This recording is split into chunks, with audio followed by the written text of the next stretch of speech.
welcome to the Laughing Monkey Music Show. Today we have Ronan on tonight. Ronan is a producer. He is music band camps. He has his own music he does. Very prolific. He's got a fantastic site. We're going to push his website. He's got a lot of good stuff he does. Welcome to the show tonight, man. How are you? Man, I'm good. Thank you so much for having me. You've made me part of a very cool list. So I'm just with all the other folks you've had on, I'm really flattered you asked me to join this elite club.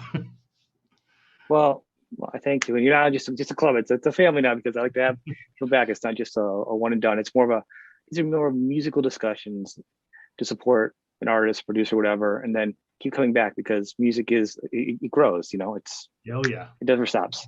It's healing and it's so many things. So let's dig in. I always like to focus on the main thing of somebody. I'm going to tell you right now. You do one of the coolest things you do besides just being a producer. You've gotten to work with King Crimson. So just bravo to that, man. That is just one of the coolest things in the world. I love them, and that's just got to be so cool. So yeah, that's more of a comment. It's pretty cool.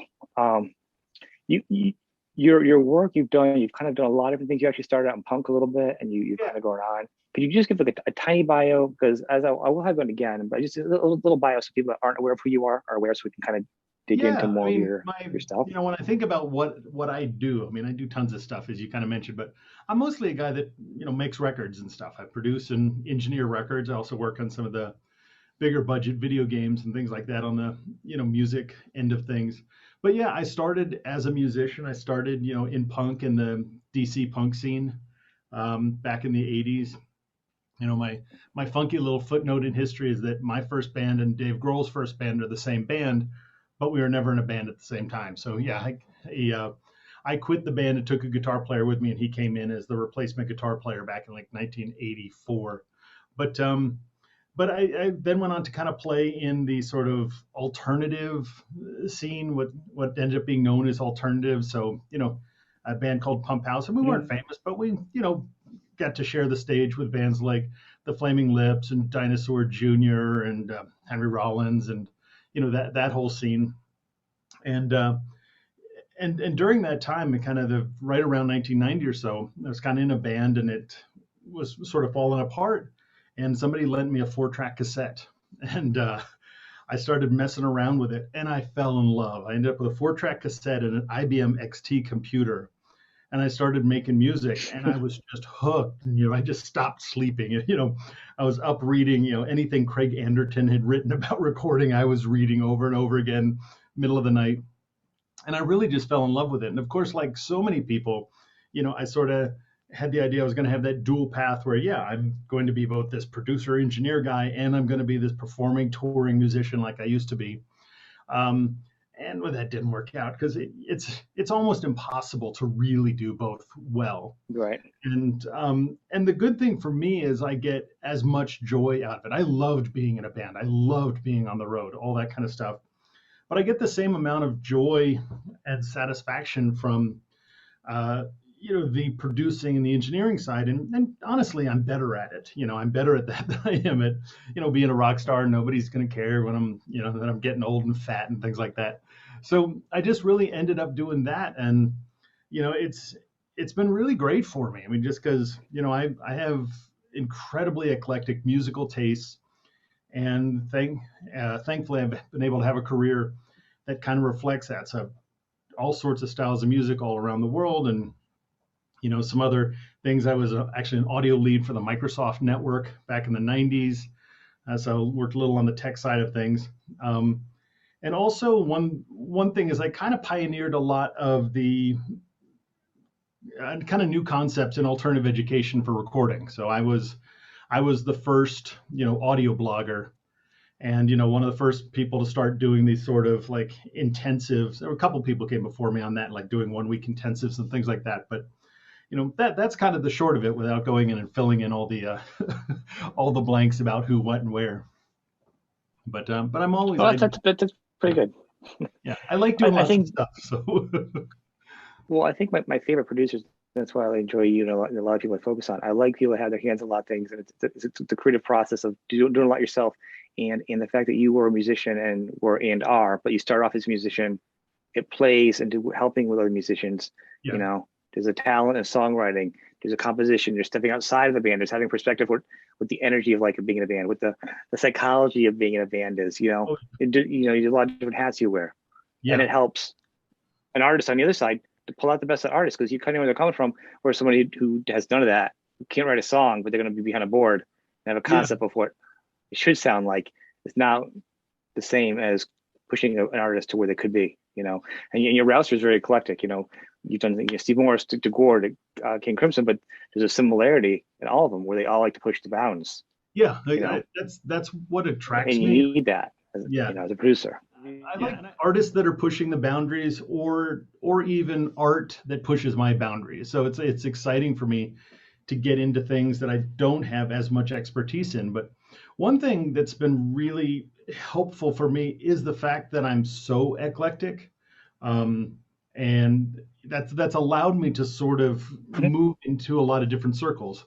I don't claim to be a giant expert on all of them, but I know enough about classical music to discuss orchestral work with people. One of the things that you being eclectic is important and the songwriting is important, but you're also got your hands in, you like to teach also, which is pretty cool. Now, how did that evolve out of like your desire to work with other people? Because it's an exciting thing to do, to work with people. I mean, well, not for everybody. Yeah. Yeah. I mean, I love working with people. I mean, the world has changed where so much of the work we do is isolated. That has its pros and cons. But you did this a little earlier though. You know what I'm saying? You kind of started working your band stuff separately. You've always been on the cusp of using the internet. Yeah, exactly. I mean, and part of it, the honest thing too, like again, I've been eclipsed, which is totally fine. But I was the world's first audio blogger, and it was an interesting thing because at the time, I would just make these videos and say, hey, here's a tip on EQing background vocals, and people were freaking out. People could not believe that somebody with my level of experience was just giving stuff away for free. And it was really fun, and I was doing it all myself, so it was a crazy amount of work and a crazy learning curve for video and all of that. People don't realize the amount of work behind just doing it. You just think you're just talking, that's it. It's not, man. Yeah, but especially back then too, when rendering a 13-minute show on my computer would be a 9-hour process and things like that. But anyway, but the thing was, it was cool, and I loved doing it. And part of the fun of it too was, I'd put something out and the internet would just go bonkers. Like it would light up and, just thousands and thousands of people immediately. And so, and again, I say none of this is a complaint. It was a blast to do. I still like doing it, and it did exactly what I wanted it to do. And it, again, helped open up a lot of doors and get exposure to people who might be interested in other stuff that I do. What do you think is, so say, let's get talk about the very basic user. Like if somebody's just coming in right now with no experience, wanted to do some home, like practice editing. Now with computers, you can. Like, what do you think a good digital, would you recommend like an easy digital station somebody would use, for DAW? Like, what do you think? One great thing is like if you're on a Macintosh, GarageBand comes free with it. Yep. And you can just, with a GarageBand and a Shure SM57, with those two things, with GarageBand and some kind of small interface and an SM57, you have no impediments to making really cool records. There's some flexibility, some sonic options that aren't going to be available to you, and some flexibility that would be nice to have. But that's the great thing is getting in and at a basic level, you can get up and running. But the advice I give, and I kind of have my own biases. I've been using Pro Tools since version 1.0, so I'm fairly comfortable with it. And I like to do devil's advocate. Sorry, so just I love to do devil's advocate, pros and cons, and here's some really good, interesting answers on why. Because it always makes you think about these things. Yeah.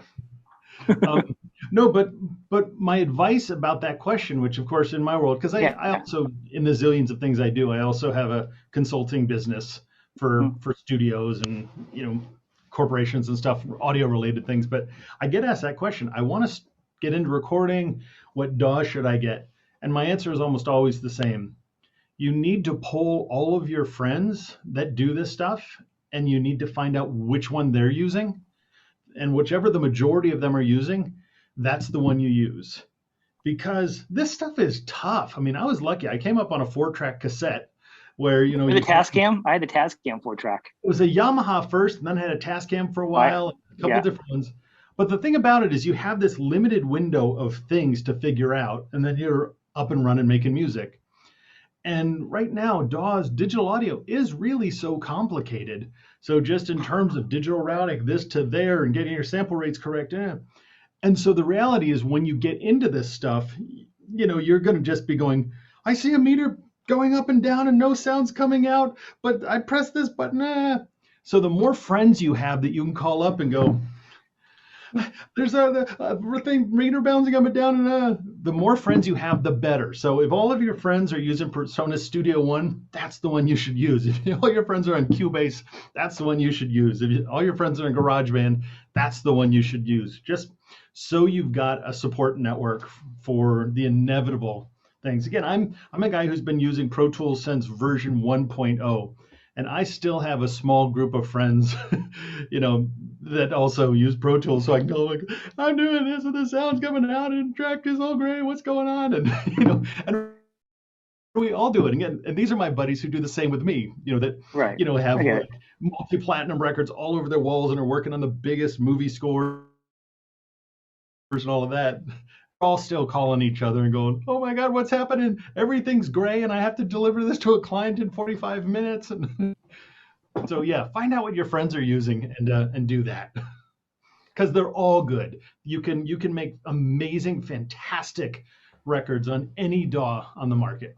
I tried playing. Like I did recording younger, but I started playing around with GarageBand. I actually had an adapter for my so you can plug in, do the analog to digital. So, right into GarageBand. Then I started getting a little better at that. And I wanted to move up. I was tempted. I was playing with Pro Tools and what was the other one? There's another one very similar that it's escaping me right now where the brain was. But the same thing is it had a lot of other functionality. But then you're like, who's going to Mhm. support it? And I only know I had a handful of people. So I was like, oh, where do you go with this? Then next thing you know, you're on the boards and you're down the rabbit hole of, have you tried a raw file? It's like, what? And you're like, what? And then all of a sudden your head explodes and you're getting these downloads of 30,000, your computer's slow. And you're like, I didn't even answer my question. And I've got all this other stuff now. But I digress, Mhm. where that goes. Um, Yeah. what do you, so you do teach it though too. So let's talk about what you teach and like, so if people are interested and, what are you doing? So you do online. You're not doing personal right Yeah. now, but you're doing online. Yeah, well, we're just shifting to stuff. So I do kind of I do consulting.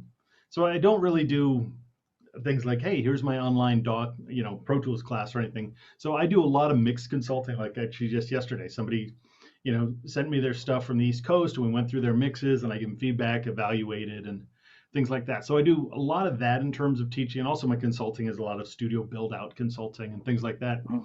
Um, but the thing I started in, I guess, 2003 is when I really got it up and running. I had this side business called Recording Bootcamp, and I created these sort of 5 and 6 day like intensives.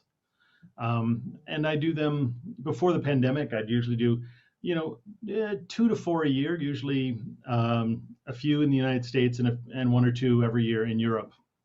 And they're these little small classes, like 5 or 6 people, just intensive, and it's real just core stuff about recording, like really understanding compression and EQ and different techniques. So I do those, but also one of the other things I do, and it's ambiguous right now because COVID's knocked everything upside down, but also in this beautiful old mountain resort in West Virginia, I do these retreats, and it's in West Virginia, but it's just like 90 minutes from Washington D.C. And we've for several years we've been doing the mountain recording retreat and the mountain songwriting retreat, and those are much bigger. That's this all inclusive. Everybody's staying together at the hotel, and a lot of people. So we'll have 20, 30 people as part of that, and a big range of instructors, not just me.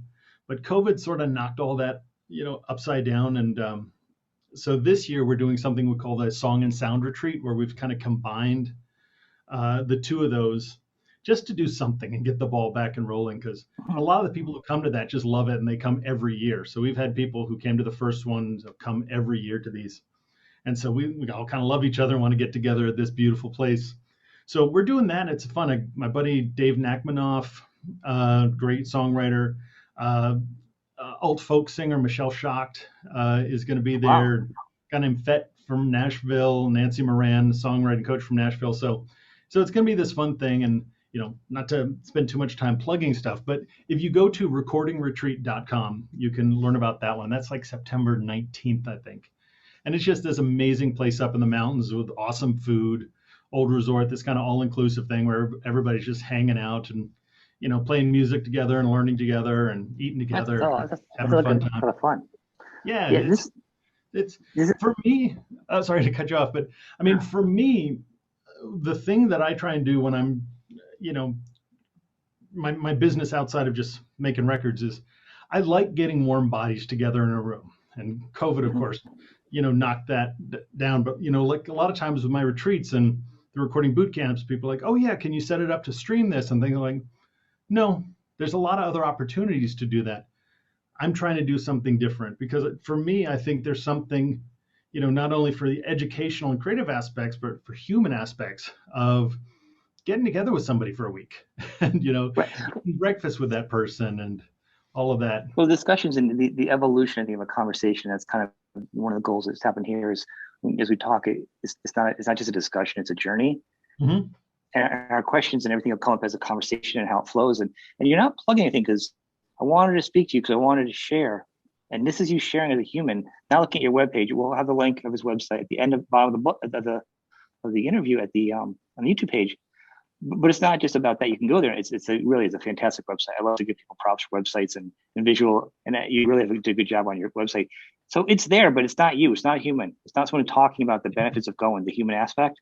Yep. So that's why we're talking to you, because it's important people know who you are and what you're about. You know what I'm saying? And these are the benefits of you teaching one-on-one or group rather, human contact rather. What I say, not.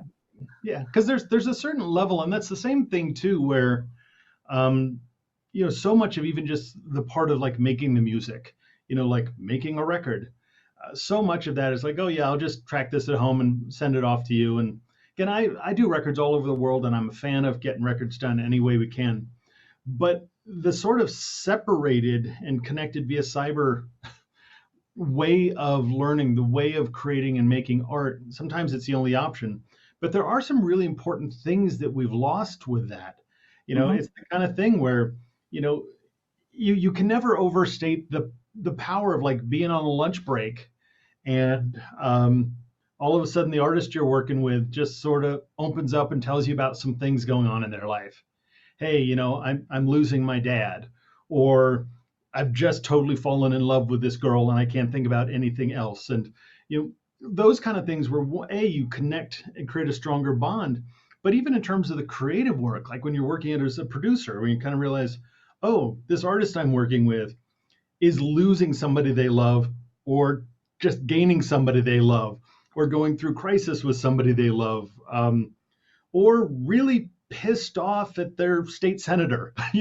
All those kinds of things are kind of insight to, oh, this is where that person's at.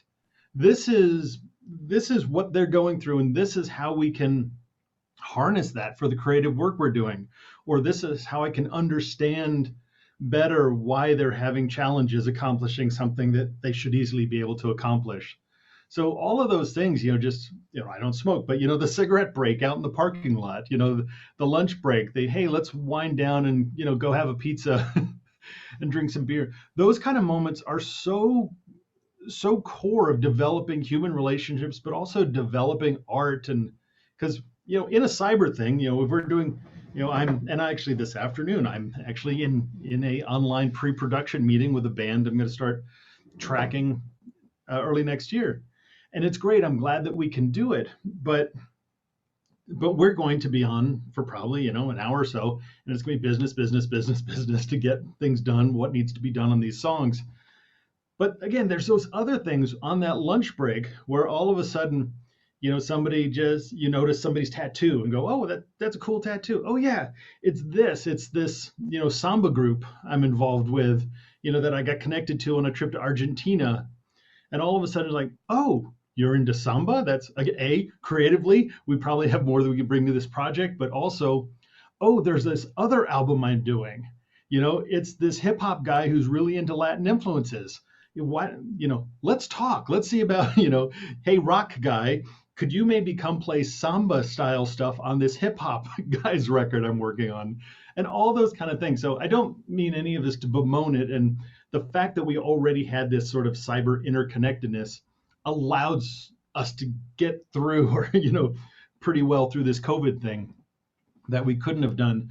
But I try really hard whenever possible to get warm bodies in a room together, just because there's so much value for education, art, creativity, and I just like people. I would rather, I generally agree. like people more than me. I think, and I remember when I was in the studio, I remember you sleeping all night on the couch, you have nothing to eat but hot pockets, but you're with the band, you're working on anything. There's a team effort, there's a whole feeling you get. You don't get the same team effort, in my opinion, when you're working on a flat screen. This is nice that we can talk because I can't be with you right now. If I could have my way, you and I would be actually at lunch or having a beer, Yep. talking in person, and I would do this with everybody because I talk to people I like. So these would Hmm. be relationships, through, so this is just a means to an end in the Yeah. cyber world. But when it comes to full creativity, it'd be like, or painting, like, but with art, I think the human aspect is always going to be the most important part with Mhm. bands and recording.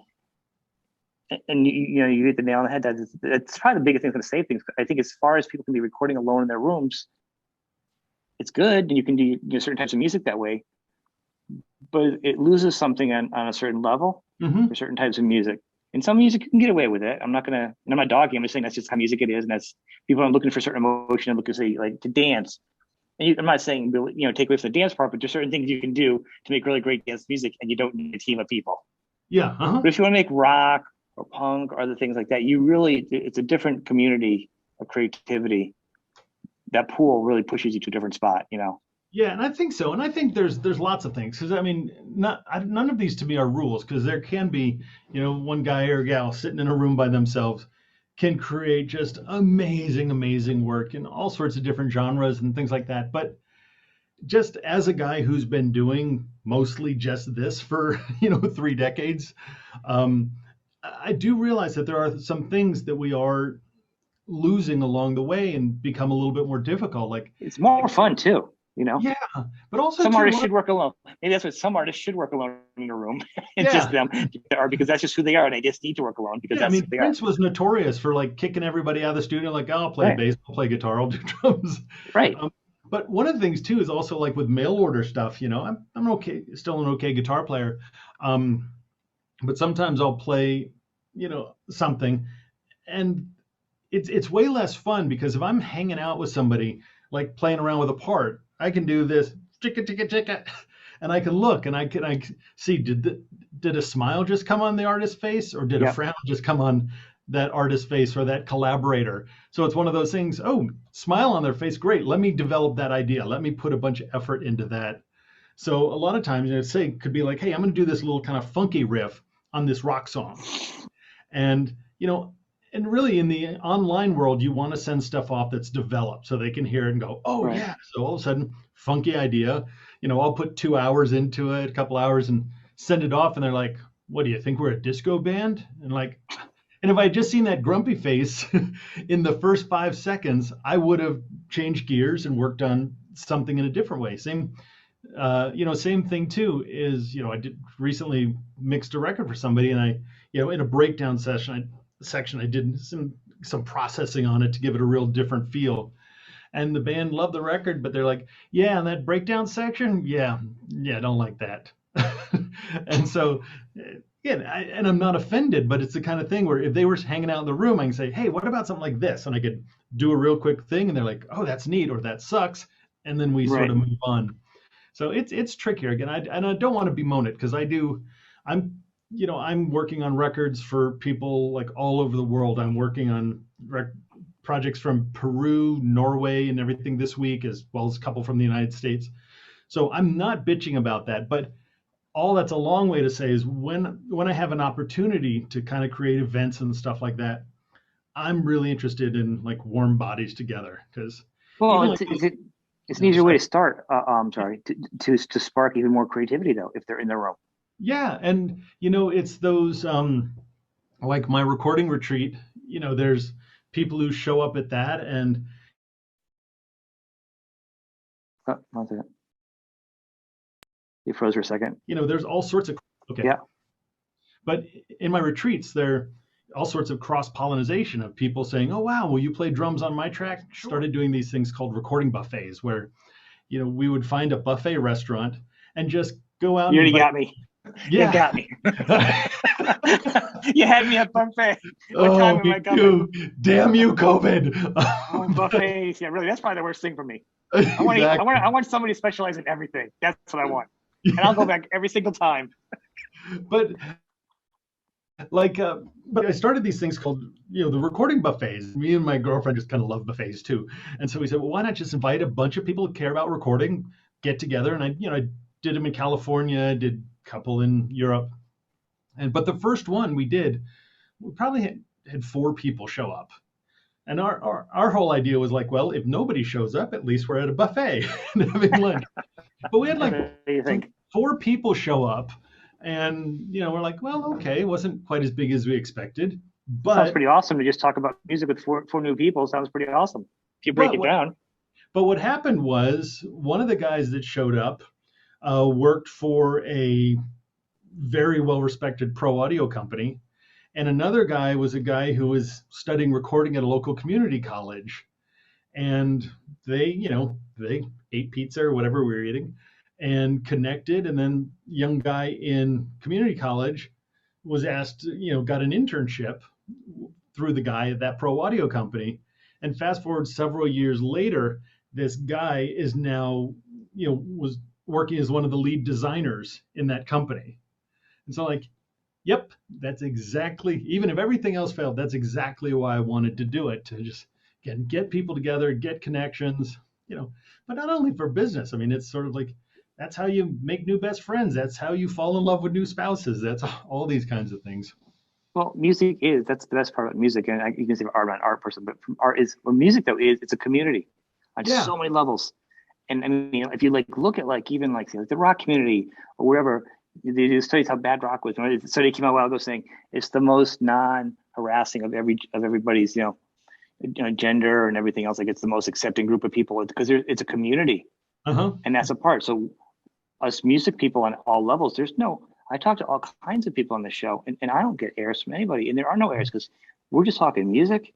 Yep. Music is a common language, Yeah. and everybody loves music, and and everyone wants to learn about it or share a story. Yeah. You know, And one of the cool things too with music, and I think this is a lot of broader arts in general too, is it's one of the great places where age is almost irrelevant. thank Like God. like I don't know other parts of the world necessarily. I mean, there are some, but you can just have a bunch of folks, music folks, out at lunch, and there's a girl who's 22 years old, and there's a guy who's 76 years old, and everything filled in between, and everybody's just they're like peers, like, oh yeah, favorite record. Oh, is my state, yeah, that state senator's a chump, or this, or oh no, that's totally the wrong way to eat pizza, and all those kinds of things. It's amazing how much art just sort of levels that. And when you, at least in my exposure to a lot of other things out in finance and other things, you don't really see as much of like, oh yeah, it's if you're a cool person and have cool taste and things like that, yeah, you're in. And I'll add to that. I think that I've never seen also is as much would be like if you see somebody's experience in the industry and you see somebody who's say be a 22-year-old learning, Hmm. most times you want to find out an industry where somebody will want to help you and take you in as an intern. You're not going to Yeah. find people taking somebody in, some hotshot lawyer. I'm being broad about it Yeah. because Uh-huh. I'm over 50 years old now and I can be very generic and yell at people to go off my lawn. So I'm going to use that card right now. Uh-huh. No, but what I'm saying is it's you're not going to see as many people really embracing other younger people saying, hey, here's an idea. Here's what I learned from. There's a lot of people always giving a lot of information to younger Mhm. people. Younger people, listen to me. Oh, I need to Exactly. shut this. I need to shut the show down and go to bed.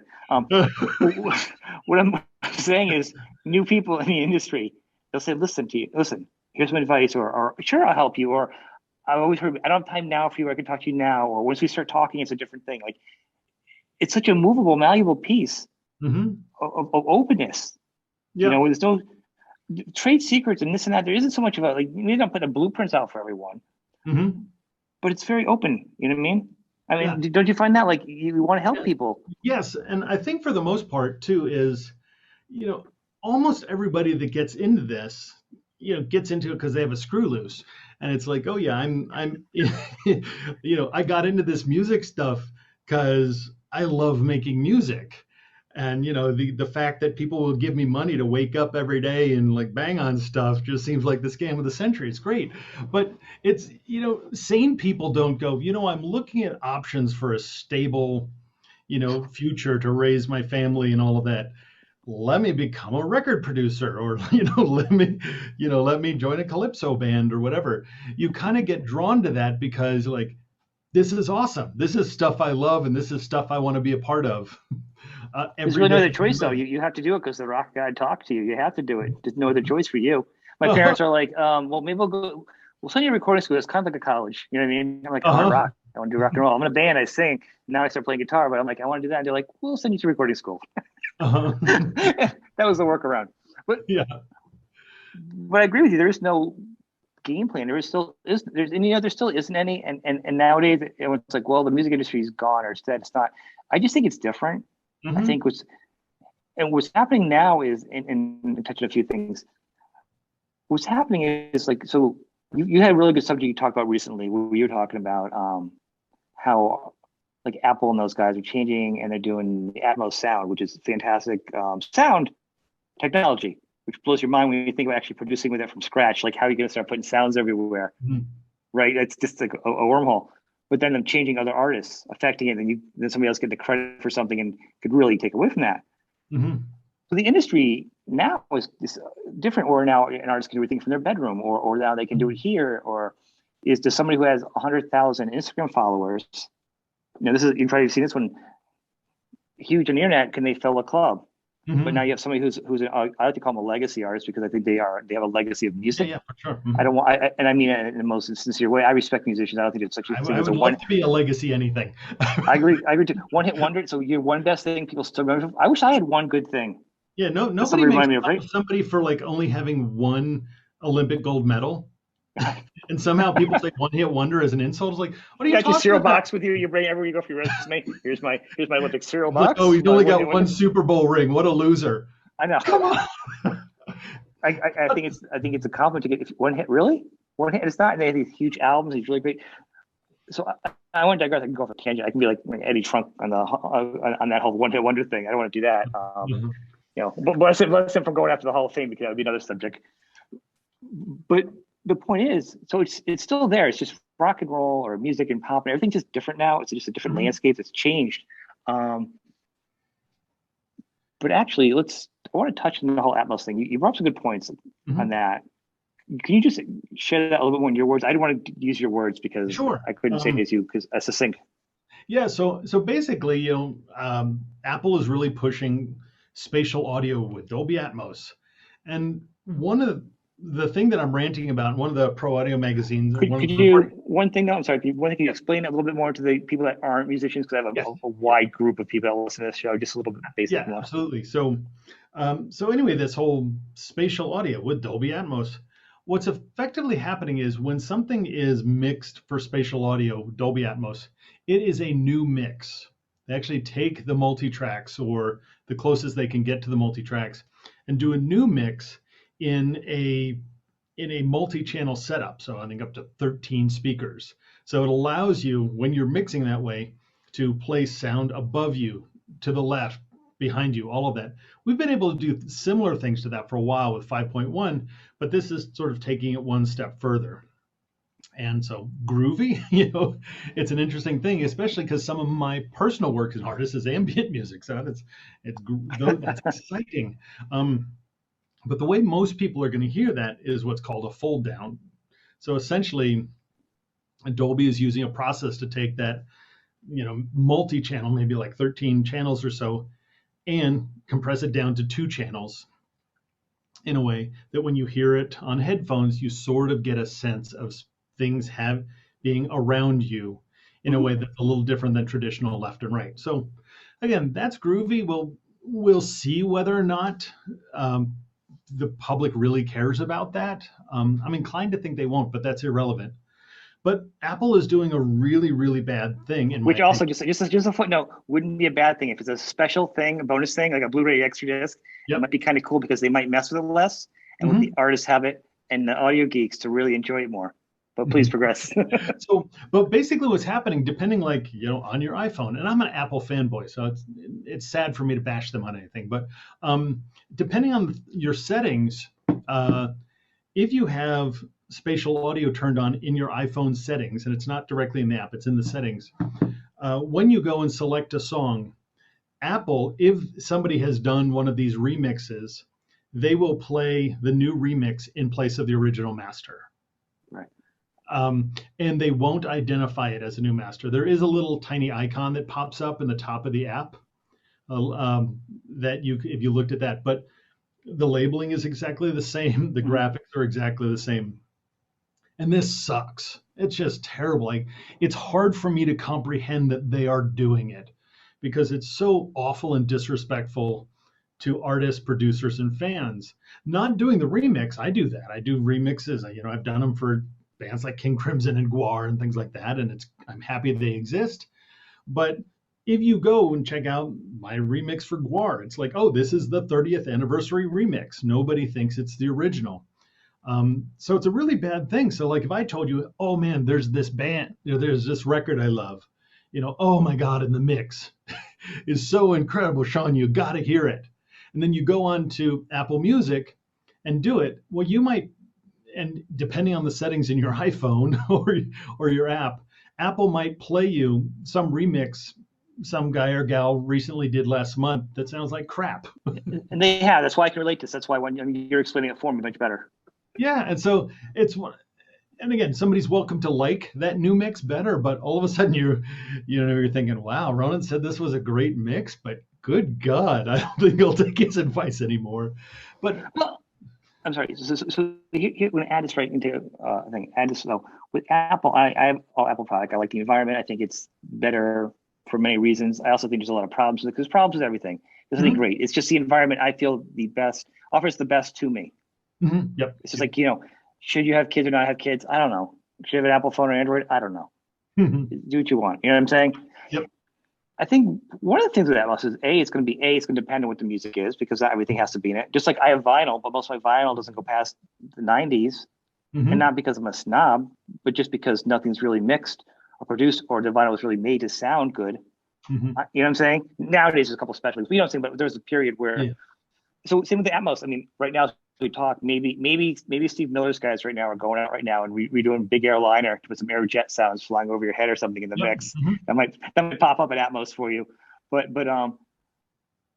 people don't always pay attention to that. And maybe watching this show and other shows, and that's a shame unto its own. And like, how much time do you go to Apple and you go to type an artist name in and you see 3 other things in there, other similar bands that's not the artist.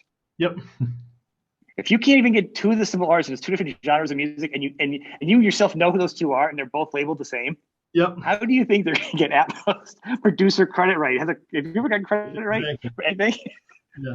I'm saying so. That's just a mountain. They can't even do anything for artists right yet. Yeah, but to me, an album is a work of art, and it is of its time. And for all the things that are great about it and all the shortcomings. Like it's that record you listened to that was done in '84 and you realize, wow, that's got that awful crap reverb on there. But that's maybe all they had. And that's what the kids thought was cool at the time. So again, it represents this. And if you want to do a derivative work, that's great. I was watching, Headbangers Ball, whatever, on NPV, their greatest hits. And, Black Sabbath's Born Again record, I love so much. Everybody hates it, but I love that record so much. I love it. That's like one of the only records I love passionately. Like I so want to remix that to change it. But the truth of the matter is, I think they've lost the multi-tracks. But if I could mix it, I would love to remix that to make it sound the way I think it should sound. But it would suck if I did that and the original went away. Because the original, it sounds that way. I'll be the judge of that. I'm a big Sabbath fan. And I've been like the Tony Martin album. I love, so I'll be the judge. What'd you do with the reverb on that album? Maybe it's okay if it goes away. But the thing is, the original should still stand. We should get credit. because it was those guys in that space on those drugs having those inter-band turmoils and breaking up with that spouse. It was all those things that went into Leonardo da Vinci painting the Mona Lisa, to Black Sabbath doing Born Again, to Jerry Seinfeld doing an episode of Seinfeld. It's like all of those things, they are works, they are of their time, and Yeah. derivative works are fine, but it's so sad to me that Apple is being so disrespectful to the art and the fans during new remixes, even if they're better, subjectively better, to treat them as interchangeable. It's hard for me to comprehend that they could do that with a straight face. So uh, there's a petition I'll I've for a actually got second. trying to get Apple. Yeah. Well, we can I'll put the link for that for you. The petition you have for Okay. them. I don't think, and I'm not defending them. It's very frustrating, and I don't want it there. I would love to have the artists get credit and be broken down, written down on. They have one job to put the artist in your library, and I can't get my artists with the right things without having to hunt down something so hard. Sometimes it's really hard. I know these artists. I know music. I still have to work hard to find stuff. There's a lot of I don't understand how they do music, and you don't have a music person saying that's not right, or is anybody not spell checking a book when they write it? So it's important.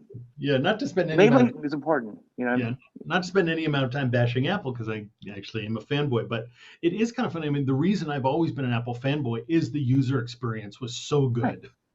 Right. But it is amazing how much they're dropping the ball, because the reality is the interface of Apple Music isn't nearly as good as Spotify. Spotify is just so superior as a user experience. Netflix and Amazon Prime are far superior user experiences to Apple TV. It's like, come on, Apple, this is your wheelhouse. I held off on Spotify to use it because of the artist, Yeah. So. No, I get that. I'm not. But if I start using them and I find out it's better, it's even gonna be harder for me. Yeah. But I do it all. I listen to vinyl. I listen to CDs. I listen to streaming. I just love music. I love music in tiny little speakers, and I love music in my $30,000 mastering speakers. Well, what's great is not long ago, between music and other parts of my career, I got diagnosed. They're like, "Oh, you have hearing loss." And I'm like, "What?" And they're like, "Come into this room," and they didn't think it was funny because I must hear it all the time, but whatever.